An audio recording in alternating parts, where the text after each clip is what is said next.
Jangan lupa untuk subscribe YouTube channel Metro TV News dan nyalakan notifikasinya.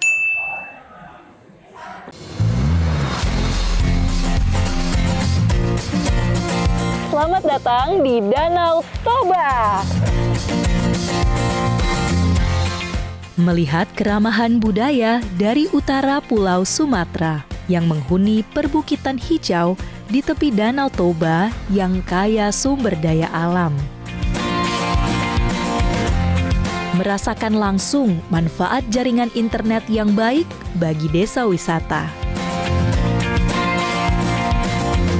Menyusuri tenangnya hamparan air yang tercipta dari keajaiban semesta. Mencicipi cita rasa kuliner khas yang tiada duanya. Inilah perjalanan saya, Marcelina Tumundo, hanya di Journey Way to Explore.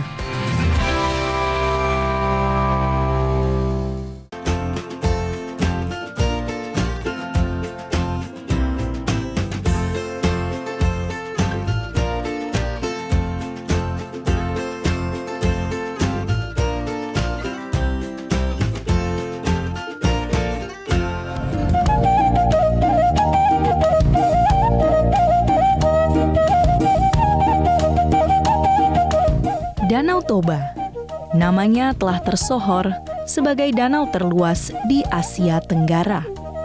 Bahkan menjadi salah satu danau vulkanik terbesar di dunia. Pemerintah Republik Indonesia pun telah mencanangkan Toba menjadi salah satu destinasi wisata skala prioritas saat ini. Dalam journey kali ini, saya ajak Anda ke Danau Toba dan Tanah Batak di Kabupaten Toba, tepatnya di Provinsi Sumatera Utara. Untuk sampai di Toba, saya menempuh perjalanan selama 2 jam dari Bandara Internasional Soekarno-Hatta menuju Bandara Internasional Silangit di Siborong-Borong, Tapanuli Utara. Bandara baru ini membuat akses ke Toba makin mudah loh.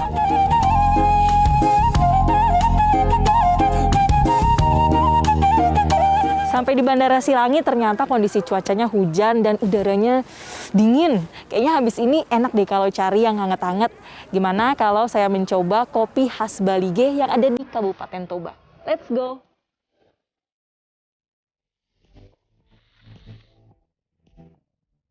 Inilah suasana Balige, pusat kota dari Kabupaten Toba. Di sini saya bisa merasakan kentalnya adat dan budaya Batak dari cara masyarakatnya saling menyapa. Wilayah Balige sendiri dikenal sebagai salah satu daerah penghasil kopi Robusta. Tibalah saya di kedai kopi Partungkoan yang berlokasi di Jalan Sisingamangaraja nomor 172. Kata Partungkoan artinya tempat berkumpul para tetua adat. Tak heran, baik pagi maupun sore hari, kedai ini menjadi tempat favorit masyarakat lokal untuk bercengkrama. Kedai kopi Partungkoan ternyata juga pernah dikunjungi oleh Presiden Joko Widodo loh pada tahun 2019.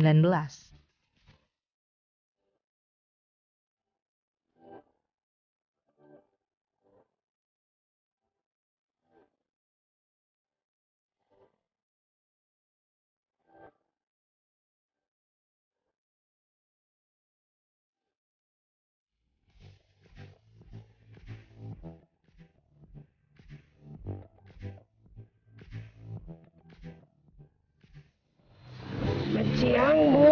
Selamat siang. Dengan Ibu yang punya Partungkoan ya? Ya. Namanya siapa, Bu? Ibu Rohani. Bu Rohani. Oh ya, boleh duduk sini, Bu. Kita ngobrol-ngobrol dulu Ya, nih. terima kasih, Bu. Nah, kebetulan tadi saya udah coba ini kopi susunya dari kedai kopi Partungkoan. Iya. Enak, Bu. Kalau kedai kopi Partungkoan ini sudah berdiri dari tahun berapa, Bu? Dari tahun 1954. Sudah 3 generasi. Generasi pertama mertua saya, Wasil Siahan dan Artina Boruta Barat. Generasi kedua saya dan suami saya. Generasi ketiga anak saya paling bontot, Joy Siahan. Saya udah buka cabang lagi di Tarutung, di Jalan Raja Johannes, sama mutunya, sama namanya Partungkoan juga. Partungkoan. Berarti sudah ada cabangnya, nggak hanya di Jalan Sisingamangaraja Oh ini ya iya, Bu. di Kalau gitu saya cobain pisang gorengnya ya Bu sekarang. Oke, silakan Bu. Terima kasih Bu Rohani. Setelah mencicipi kopi khas Bali G, saya bergegas mengunjungi salah satu spot terbaik untuk menikmati pemandangan Danau Toba dari ketinggian.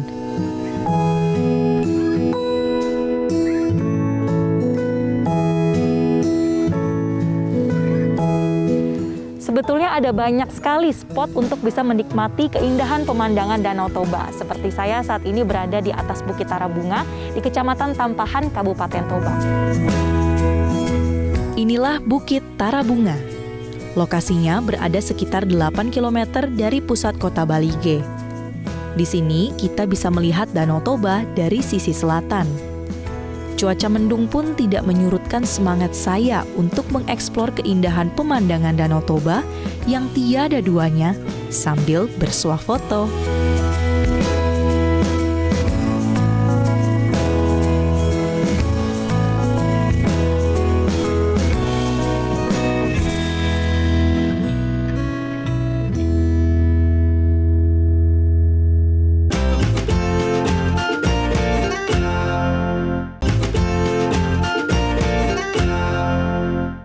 Dipersembahkan oleh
Ini saya juga mau main kano di Danau Toba. Sebelum kita naik, kita pakai life vest dulu. Waktu yang paling tepat untuk main kano ini adalah pada pagi atau sore hari. Bedanya kalau pagi, kondisi airnya lebih tenang. Sementara untuk yang lebih suka tantangan, coba main kano di sore hari.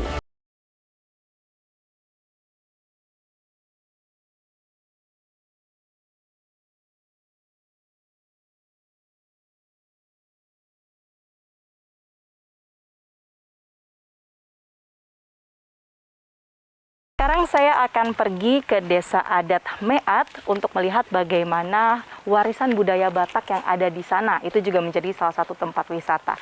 Untuk ke Desa Meat, saya akan naik kapal dulu, kurang lebih selama 40 menit, lalu lanjut perjalanan darat. Nanti malam kita akan kembali lagi ke Pondok Berata Dap-Dap ini untuk menikmati makan malam. Yuk!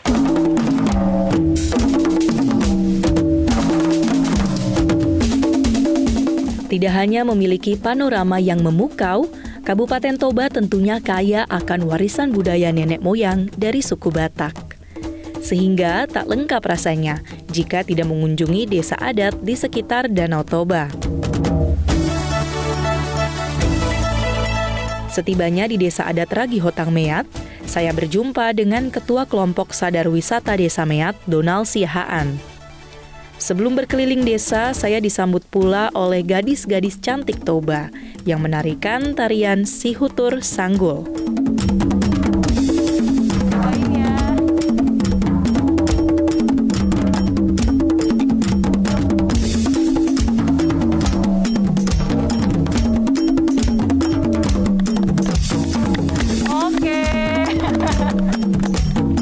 Desa Meat juga merupakan salah satu sentra pembuatan ulos jenis Ragihotang yang memiliki 3 warna dasar dengan filosofinya masing-masing. Putih melambangkan ketuhanan, merah melambangkan kemanusiaan, dan hitam melambangkan akhir dari kehidupan. Halo Ibu, Ibu lagi bikin kain apa nih? Ini untuk sarung, sarungnya udah siap. Ini untuk selendang. Ini pertama belum apa nih motifnya, gitu. Oke, kalau kain selendang ini biasa dipakai untuk acara apa, Bu? Biasanya untuk pesta, untuk gereja, gitulah. Kalau nikah anak, gitulah. Oke, berapa lama lagi nih Bu bakalan Kalau jadi? ini nanti udah siap ini besok gitu. Besok udah jadi? Iya, kalau dipegang sekarang sampai besok 2 hari lah. Oh, 2 hari. Desa Adat Meyat menjadi salah satu spot wisata yang berpotensi menunjang Danau Toba sebagai destinasi super prioritas. Saat ini, para pelaku pariwisata termasuk para pemandu wisata di daerah dipaksa untuk lebih berinovasi dalam mempromosikan pariwisata.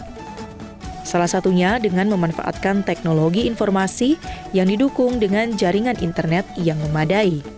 Tadi kita baru lihat ada tari-tarian, itu anak-anak muda, sekarang penenun ada ibu-ibu, ada anak muda juga yang bisa nenun, jadi sangat berpartisipasi semua ya Pak, masyarakat lokal di sini.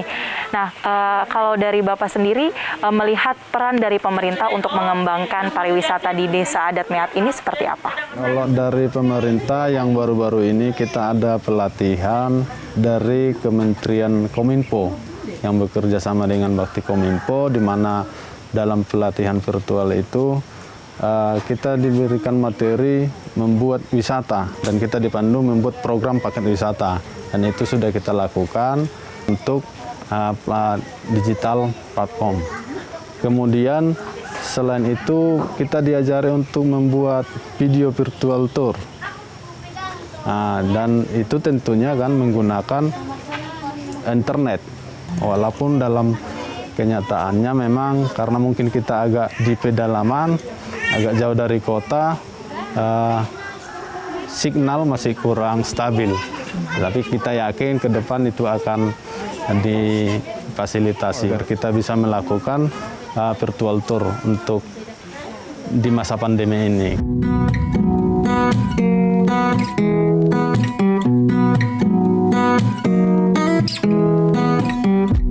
Nah, menu makan malam sudah siap. Di sini ada ikan mujair bakar, terus ada sayur, ada sop ayam, dan ini nih yang paling penting bintangnya, ada sambal bunga rias.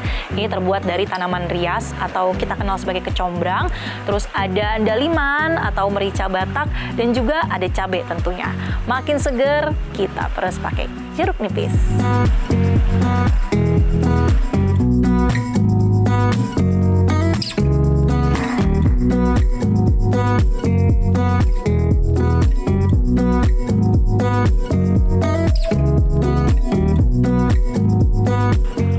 Kalau kata orang Batak nih, alamak Jang, mantap kali bah.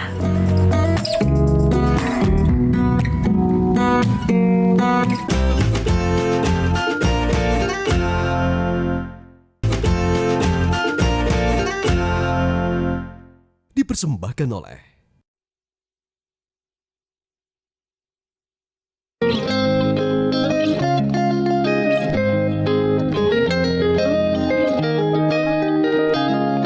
Mayoritas masyarakat Toba gemar bercocok tanam.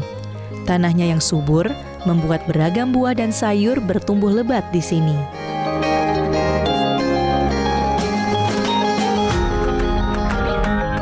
Saya pun teringat bahwa Sumatera Utara dikenal sebagai salah satu daerah penghasil jeruk.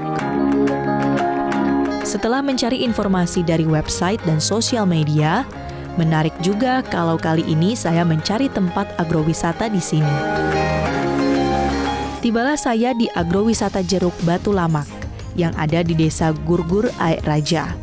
Saya akan ditemani Ibu Junika Sianipar untuk berkeliling kebun buah-buahan.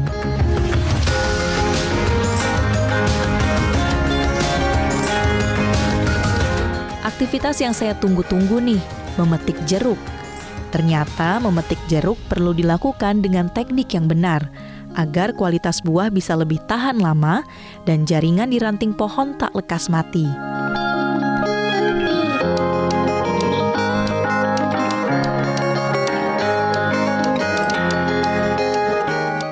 agrowisata Batu Lamak ini kita bisa menemukan tumbuhan apa aja Bu selain jeruk?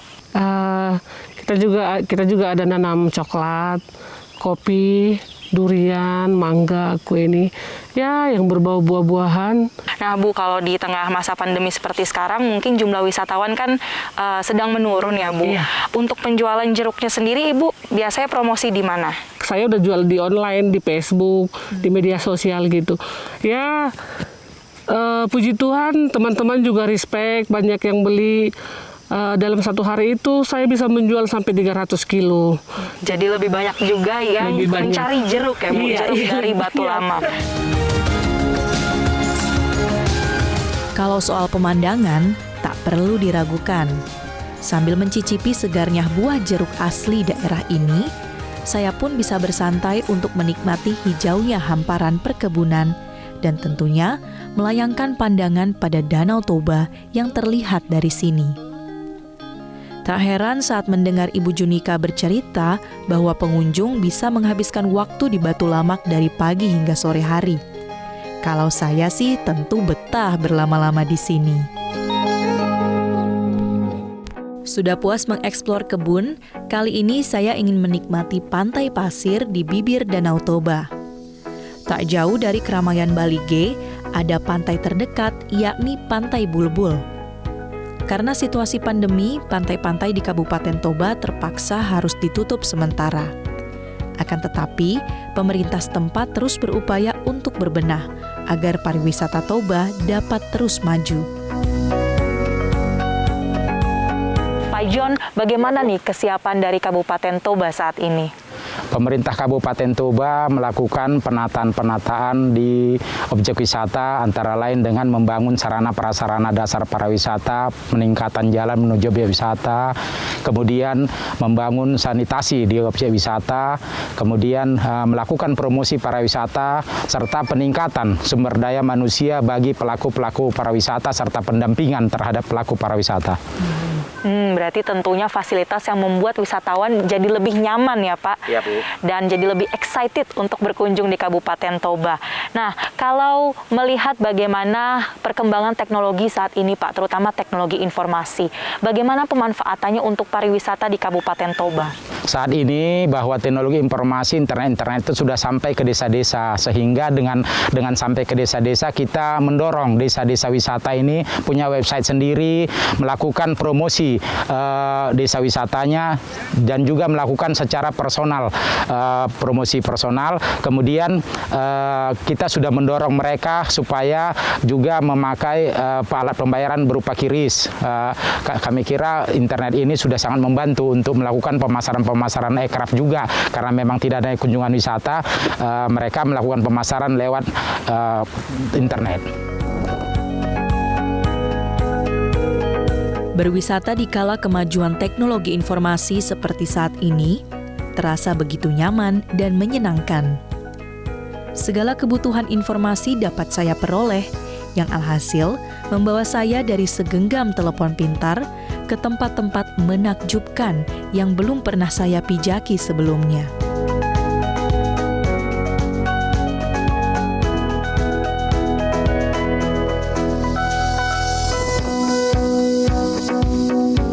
Konektivitas jaringan internet telah membuka akses informasi yang melampaui batas jarak maupun waktu, mengukuhkan semangat bahwa Indonesia telah merdeka. Dan kemerdekaan atas informasi akan membawa kita lebih jauh menjelajahi indahnya negeriku, Indonesia.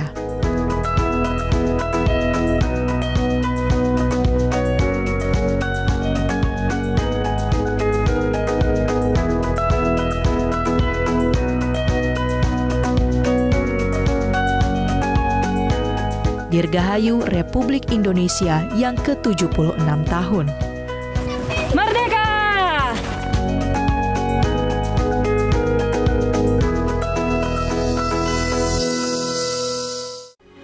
Metro TV